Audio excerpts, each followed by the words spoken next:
The last stop. There's an old bus station in a mid-sized city. It's not run down exactly, but it has a tired, faded quality, like it hasn't been updated since the 80s. The harsh fluorescent lights buzz faintly overhead, illuminating cracked tile floors and plastic seats bolted to the ground. It's the kind of place where time seems to hang heavy, especially late at night. Around midnight, a man named Eric is sitting on one of the uncomfortable plastic chairs. He's waiting for the last bus out of town. He doesn't want to leave, not really, but he has no choice.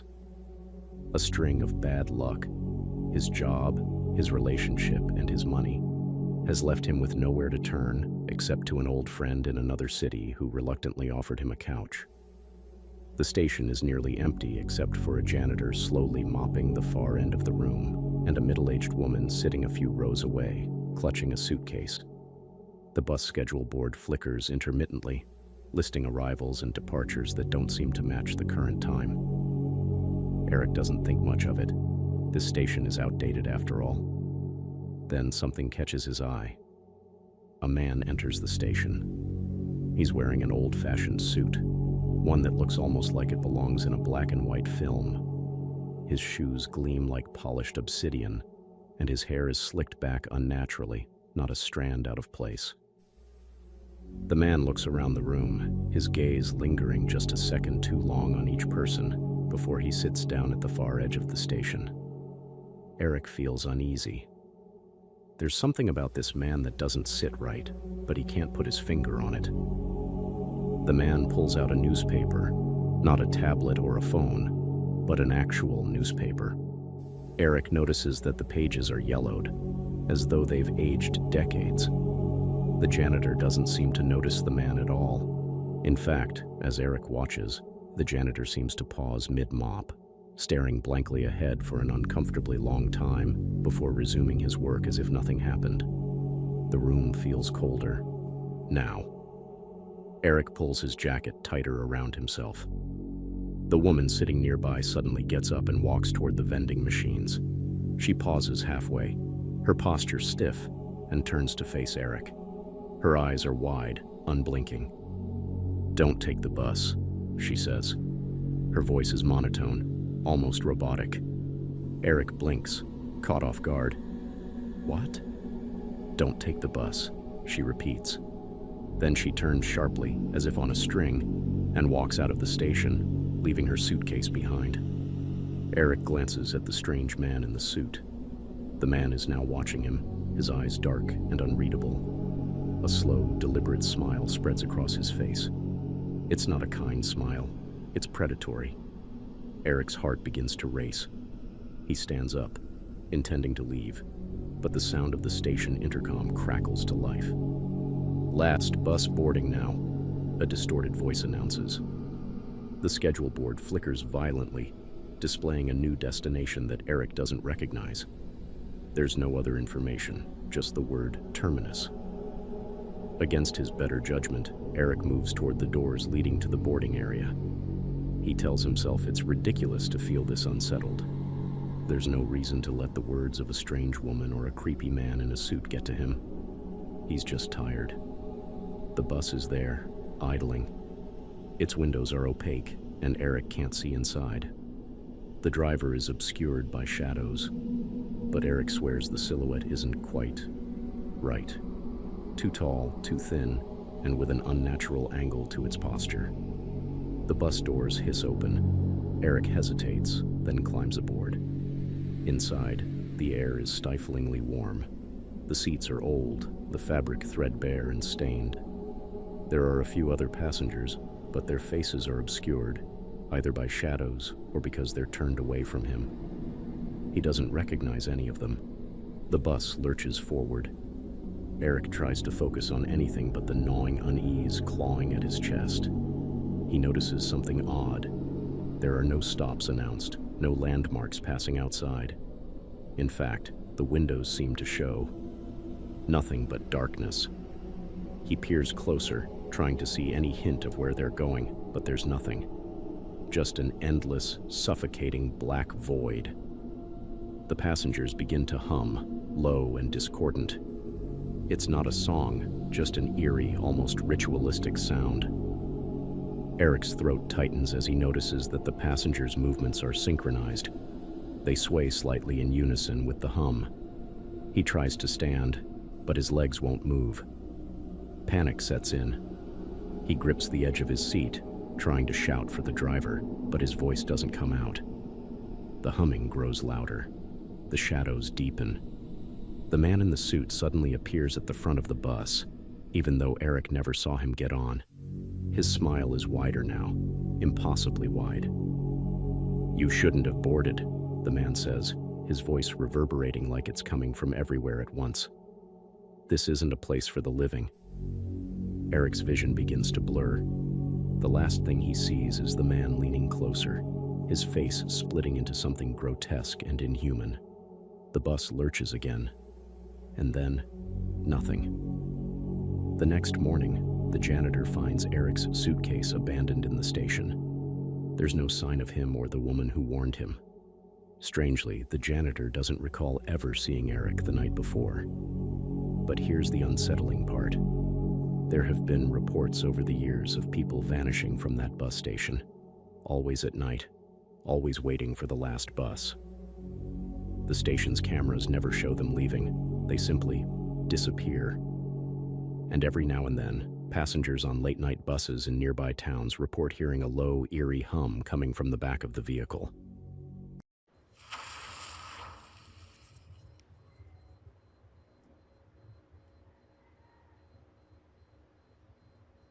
The last cut. In a quiet, forgotten part of the city, there's a small barber shop tucked between a shuttered bakery and a pawn shop. Its faded sign simply reads, "Gordon's Cuts."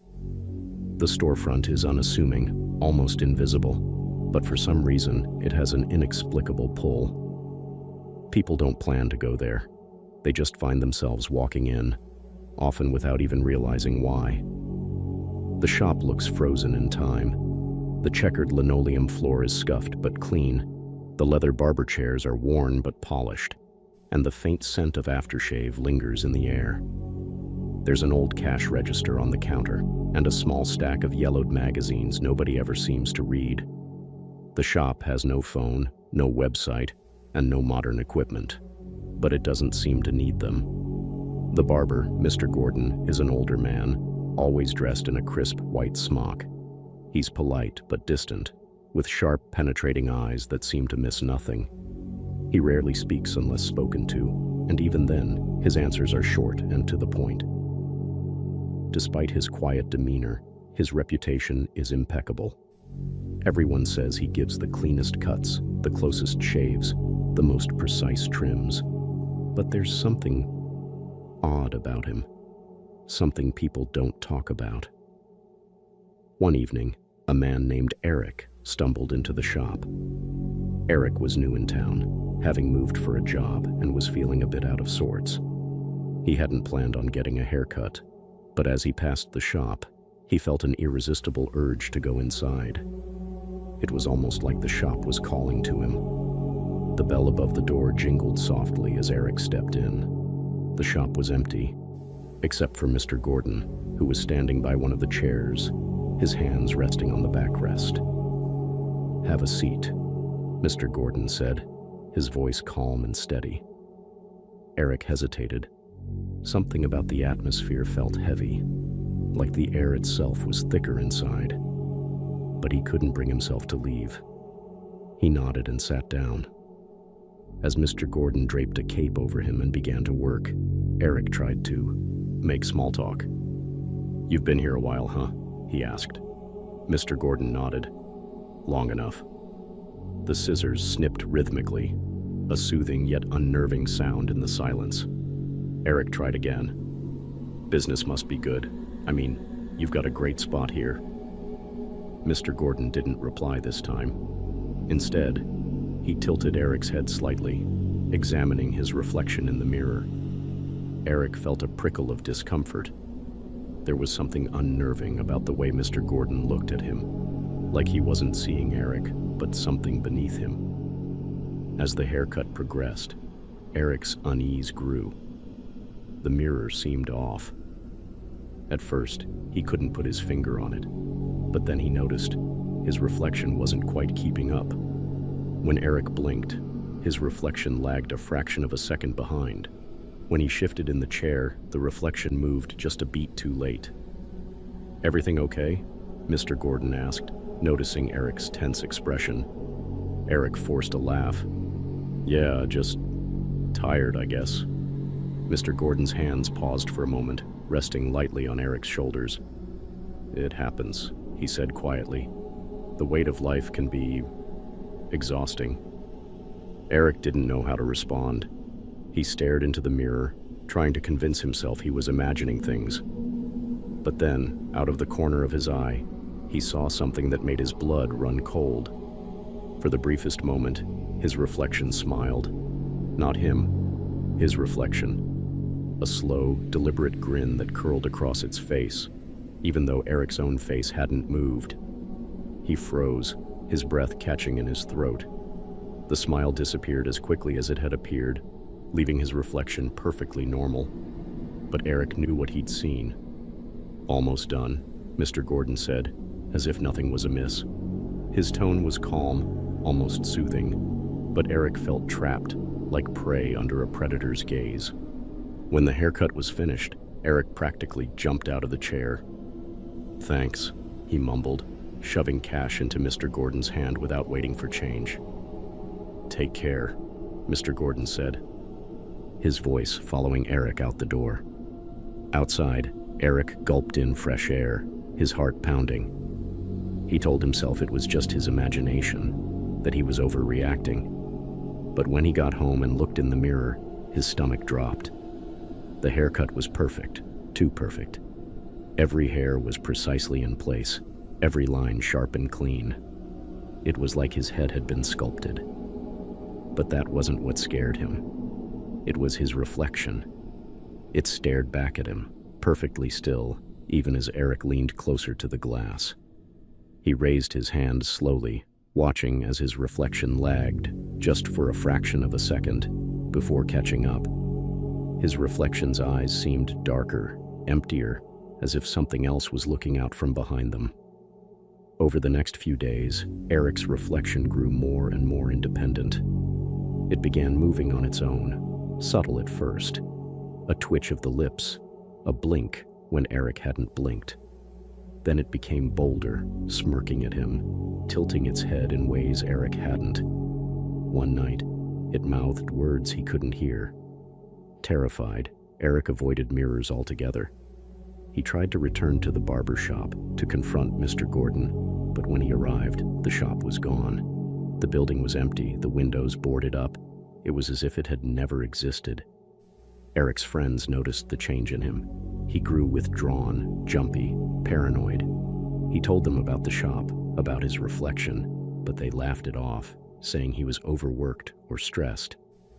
But Eric knew the truth, and every time he caught a glimpse of himself, in a window, a puddle, a shiny surface, he saw it, his reflection, staring back at him with that sinister, knowing smile. He stopped going out, stopped talking to people, stopped looking at anything reflective. But it didn't matter. Because one morning, when Eric woke up and stumbled into the bathroom, he found his reflection waiting for him.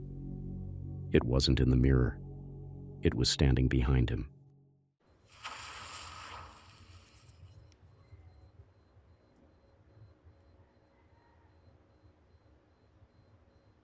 The pitmaster's secret. It started innocently enough. Alex and his co-workers at the small accounting firm had been grinding through tax season for weeks, working late nights and skipping meals. To celebrate the end of their ordeal, their boss, Dennis, suggested a team dinner at a new barbecue joint he'd heard about, Smoky Hollow BBQ. "It's a hidden gem," Dennis said with a sly grin. "My buddy swears it's the best brisket he's ever had, but you've got to know someone to get in. It's not advertised, strictly word of mouth." The exclusivity intrigued everyone, and by Friday evening, they were packed into a van, driving to the outskirts of town. As they left the city lights behind, the road turned narrower, lined with dense trees. The GPS led them down a gravel path with no streetlights. Finally, they saw a flickering neon sign in the distance. A pig with smoke curling from its nose. Beneath it, in barely legible script, were the words, "Smoky Hollow BBQ." The restaurant was little more than a weathered shack, the parking lot half filled with rusted trucks. The aroma of smoked meat wafted through the air, rich and intoxicating. Alex felt a pang of unease as he noticed the lack of windows.